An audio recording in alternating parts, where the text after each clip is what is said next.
Ittaqu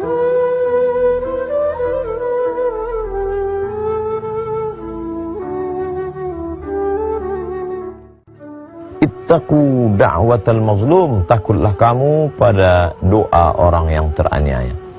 Ada seorang nelayan, anaknya dalam keadaan lapar menangis, meneteskan air mata karena tidak makan. Lalu kemudian dia ambil jaringnya, dia pun pergi ke tengah laut.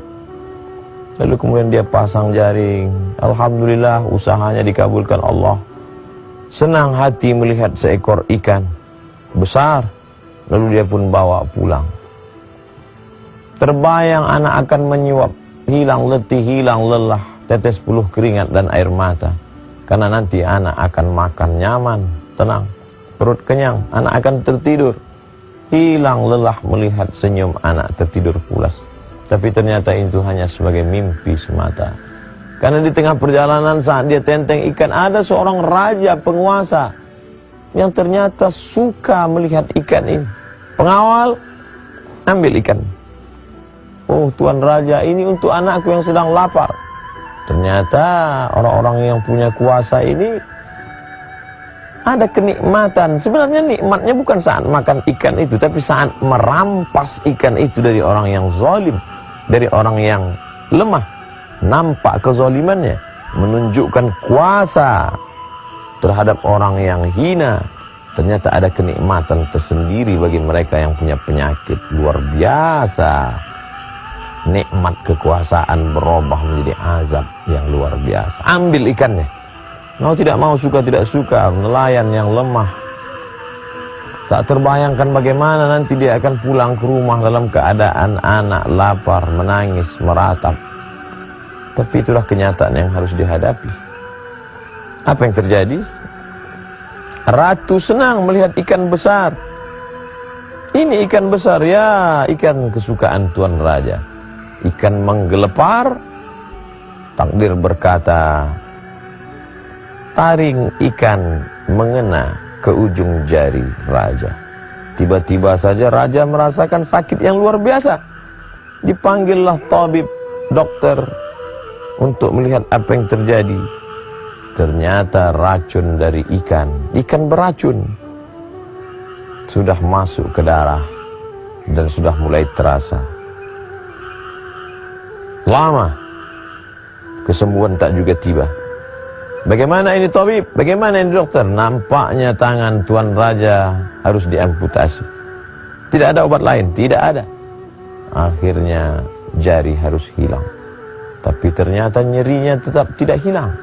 Jari sudah hilang karena dia bukan berada di jari tapi sudah masuk ke darah. Kalau begitu harus dipotong sampai ke pergelangan. Na'udzubillah, menyakitkan, mengerikan, menakutkan. Tapi ini harus dilakukan. Kalau begitu harus dipotong sampai ke pergelangan tangan. Bagaimana rasanya Tuan Raja? Masih tetap tidak hilang. Nyeri, denyut. Kalau begitu mesti dipotong sampai ke siku. Apa boleh buat?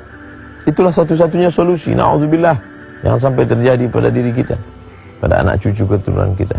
Dipotong sampai ke siku. Nyeri hilang. Tapi risau, gundah gulana, jantung, hati tak tenang, tetap datang. Malam tak lelap, siang tak kenyang. Apa sebenarnya yang terjadi? Maka dipanggillah ahli hikmah yang dapat melihat hati. Apa yang sebenarnya terjadi dengan hati? Tuan Raja, ada orang yang sedang teraniaya, terzalim. Coba kau renung kembali, wahai Tuan Raja, apa yang kau rasakan? Betul, memang ikan ini diambil dari orang yang sedang pulang, akan memberikan sesuap makanan pada anak-anak yang menangis di rumah. Ternyata ada orang yang teraniaya, Tuan Raja. Ternyata ada orang yang hatinya tersinggung, wahai Tuan Raja. Kalau begitu, mari kita panggil, kita tanya dia.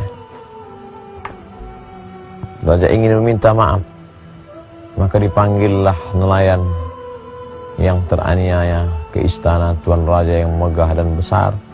Lalu kemudian ditanyakan kepadanya, sudikah engkau memaafkan, berdamai? Nelayan itu dengan lapang hati memaafkan. Begitu rupanya mereka yang susah.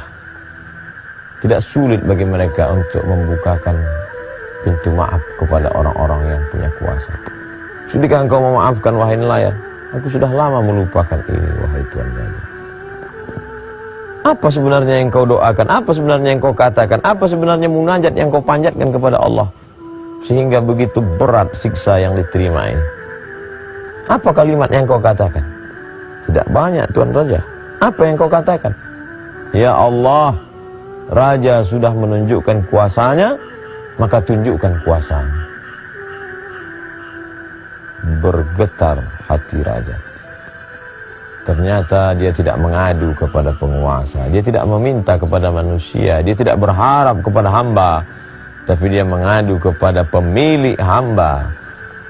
Qalbul mu'min baina asabi'ir rahman, hati seorang manusia berada dalam genggaman qudrat, iradat, kuasa Allah Subhanahu wa taala. Mengadu kepada manusia kecewa, mengadu kepada kawan esok dia akan berubah menjadi lawan. Mengadu kepada penguasa boleh jadi akan sia-sia, tapi mengadu kepada dia yang tak pernah mengecewakan harapan dan munajat serta permohonan dengan satu kalimat, ya Allah, Raja sudah menunjukkan kuasanya, maka tunjukkan kuasamu ya Allah. Ikan juga lemah, tapi ternyata gigi taringnya mengandung bisa. Bisa itu masuk ke darah, masuk ke dalam tulang. Begitulah Allah membalas. Ittaqu da'watal mazlum. Hati-hati, waspada terhadap doa orang yang teraniaya. Mudah-mudahan kita tak pernah menganiaya orang, dan andai pun pernah, mohon maaf. Terima kasih. Wassalamualaikum warahmatullahi wabarakatuh.